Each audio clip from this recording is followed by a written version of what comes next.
Shortly before U.S. airstrikes in Syria and Iraq earlier this month, the U.S. announced it's not fighting just ISIS. There was a new threat to the homeland, and the media picked up on that one quickly. Take a look. Sources confirm the al-Qaeda cell goes by the name Khorasan. Unlike ISIS, it's not fighting for territory.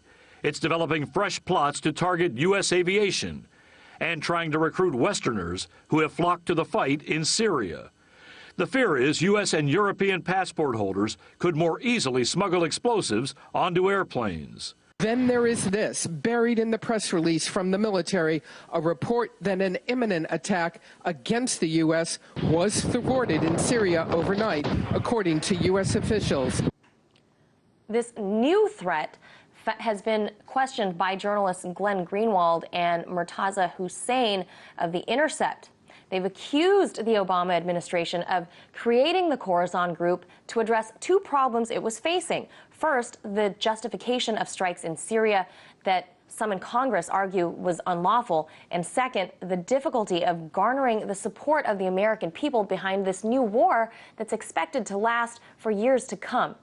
The article concludes, quote, "The solution to both problems was found in the wholesale concoction of a brand new terror threat that was branded the Khorasan Group after spending weeks depicting ISIS as an unprecedented threat, too radical for even al-Qaeda. Administration officials suddenly began spoon-feeding their favorite media organizations and national security journalists tales of a secret group that was even scarier and more threatening than ISIS, one that posed a direct and immediate threat to the American homeland. Seemingly out of nowhere, a new terror group was created in media lore." To discuss this theory, I was joined earlier by National Coordinator for the Answer Coalition, Mr. Brian Becker. I first asked him if he goes along with this assessment. Essentially, this was a concoction by the Pentagon and especially the administration because they needed a legal rationale for carrying out what amounts to an unlawful policy. The open-ended bombing of Iraq and Syria against the Islamic State can't happen without congressional authorization. Only Congress can declare war. It can't happen without the UN Security Council. That didn't happen. So what the Obama administration needed, again, let's remember that they said the Islamic State poses no imminent danger to the American people. What they needed was a danger that did pose an imminent danger to the American people, because then under the condition of imminent danger, the president can say he has the emergency power to carry out the war. So the Khorasan grouping became a very convenient but essentially necessary part of the propaganda justifying an illegal war with the premise of legality, again, by an imminent threat against a group no one, as the journalist said, had ever heard of. Right. Glenn Greenwald actually went as far as to actually call the group, he called them a boogeyman. Do you think that's accurate? Well, we don't actually know whether it's a boogeyman or not. We do know, and you can see the record quite clearly, that the Obama administration and the Pentagon and the intelligence agencies, which have been alerting the American people routinely about dangers that exist or don't exist, they never talked about the Khorasan Group. They did it only on the eve of the bombing of Iraq and Syria when the president was struggling hard to get a legal rationale. If Congress had done its job, if it had demanded a congressional debate in order to give congressional authorization, the president could not actually get away with this. This is simply for the headline, simply for domestic consumption, to say, yes, there's this new, secret, even scarier terror group. It's an imminent danger. We must act, even though they were going to act anyway. And now, Attorney General Eric Holder was asked about the Khorasan Group in an interview with Yahoo. Take a listen. We'll get your response on the other side. Well, this is a group that has been known to us for 2 years. I've sat in the Situation Room with the President, with the National Security Team, and we have been closely monitoring the Khorasan Group for that period of time. So now he's saying that they've known about the group for 2 years, yet the name is just now being presented. I mean, literally emerged days before the bombings and the strikes, the airstrikes took effect. Why do you think the administration would bring the name of the group up at that time now? Yes, you can see what a carefully calibrated, orchestrated, and false piece of propaganda this is. A year ago, the Obama administration, including John Kerry and President Obama, were making the case that the United States needed to start bombing Syria to do away with the Assad government or to support the rebels. If they knew then that the rebels included Khorasan, a group that presented an imminent danger to the United States, why would they have been coming to the American people and trying to drum up support? They didn't succeed, but trying to drum up support for an attack not on Khorasan a year ago, but against the Assad government, when it was precisely the Assad government that was carrying out the bulk of the military activities against Khorasan, if it exists, Al-Qaeda, which it may be a branch of, the Islamic State, and the other armed groups that the United States and its regional allies have been funding and sending arms to. Now, with all these doubts emerging about the validity of the threat of this group, some of which you just pointed out there, shouldn't the media have questioned these so-called unnamed officials that people kept throwing around saying unnamed officials, unnamed officials?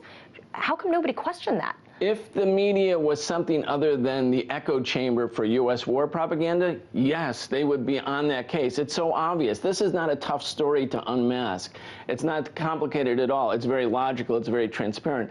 But the U.S. media is functioning as they have in the beginning of every war. Again, not as a critical, objective news media that's challenging the government line, but just an echo changer, echoing the propaganda, and in fact, part of the propaganda war machine. Well, as the Intercept article did say that President Obama, the administration conveniently fed it to their favorite news outlets. Now, what are the dangers of this? What are the dangers of not defining these threats properly, not properly vetting them, and just acting on them without actually questioning the rhetoric of this? What we see the Obama administration doing is borrowing a page from the George W. Bush playbook, which is use fear, generate sort of unimaginable fear amongst the American people to give authorization or to allow public acquiescence to what is essentially an illegal war of aggression. The United States is bombing Syria, and it's doing so without the consent of the Syrian government, without the consent of the United Nations, and it's saying we're going to do this for years and years and years to come. That's what Bush said, endless war, and Obama's the one carrying out that. And we did see a week ago, I believe, the Economist cover with Obama superimposed over George Bush's flight suit carrying, the helmet. Yeah. I mean, are those comparisons, do you think, is that really fair then? What we're learning right now, we should have learned it before if we hadn't, that presidents come and go, but the military-industrial complex, the institutions of military power that are supreme in the United States, they remain. And over time, even a president who comes in as a liberal or as a centrist or as a voice of restraint ultimately becomes the voice of that military machine. We see Obama now doing the same things, perhaps even more so than George W. Bush, with drone strikes and an open-ended commitment to war for years and years to come in Iraq and Syria without really any debate. That's just what happened with the Bush administration. That's become the institutional pattern of political life in the United States. It sounds like these titles of Republican or Democrat, they kind of seem to get blurred nowadays, right? Now, speaking of names, all these different names are floating around. The Khorasan Group, just titles for various terror groups or offshoots or cells or what have you, from Al-Qaeda to al-Nusra to ISIS, and then you have the U.S.-supported, the rebels in Syria, the FSA. The official narrative has been conflicting as to who's who and what's what and who's friends with who and who's frenemy. What is Khorasan? Who is Khorasan? Can you give us a brief on their relationship to any of those groups? Well, to the extent that Khorasan exists, it would be an offshoot of Al-Qaeda. And Al-Qaeda has fought with al-Nusra. It has fought also with the Islamic State, the Free Syrian Army, who the United States government preposterously calls the moderate opposition, when we know they have been at sometimes fighting and sometimes collaborating with the Islamic State. Why did the Islamic State get strong? Why has Al-Qaeda gotten strong in Syria? It's because the United States fractured and destroyed Iraq in 2003. It bombed Libya in 2011. It bombed it and destroyed the Gaddafi government. And then those weapons and those fighters migrated to the Syrian battlefield. And the United States and Turkey and Qatar and Saudi Arabia armed them. They funded them. They said, we want to help them win and defeat the secular, nationalist, independent government of Assad. That's why all of these groups have gotten strong. And now, on a pretext that they have become strong, strong because of U.S. policy. The U.S. says we must now endlessly bomb Syria forever in order to destroy them as a threat, when it was U.S. policy that made them strong in the first place.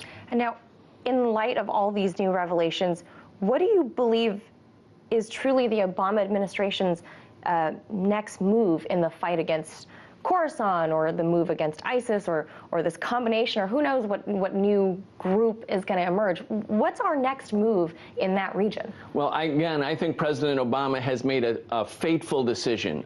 This is a decisive turning point in the administration, to the extent that he was a voice of restraint earlier. He has now embraced completely the program of the neoconservatives and of the Pentagon. And in fact, I think the Pentagon is really running the show. Even after President Obama said no boots on the ground, meaning no American troops, the Joint Chief of Staff, the Chairman of the Joint Chief of Staff, Dempsey, went right in front of Congress and said, no, there could be boots on the ground. If he was really the commander-in-chief, he would fire Dempsey for insubordination. But it's Dempsey and the generals and admirals who really are running the show. And again, Obama has now decisively acquiesced to their program, which is endless war in the Middle East. Brian Becker, always good to have you on the show. That was Brian Becker from the Answer Coalition. Thanks for your insight.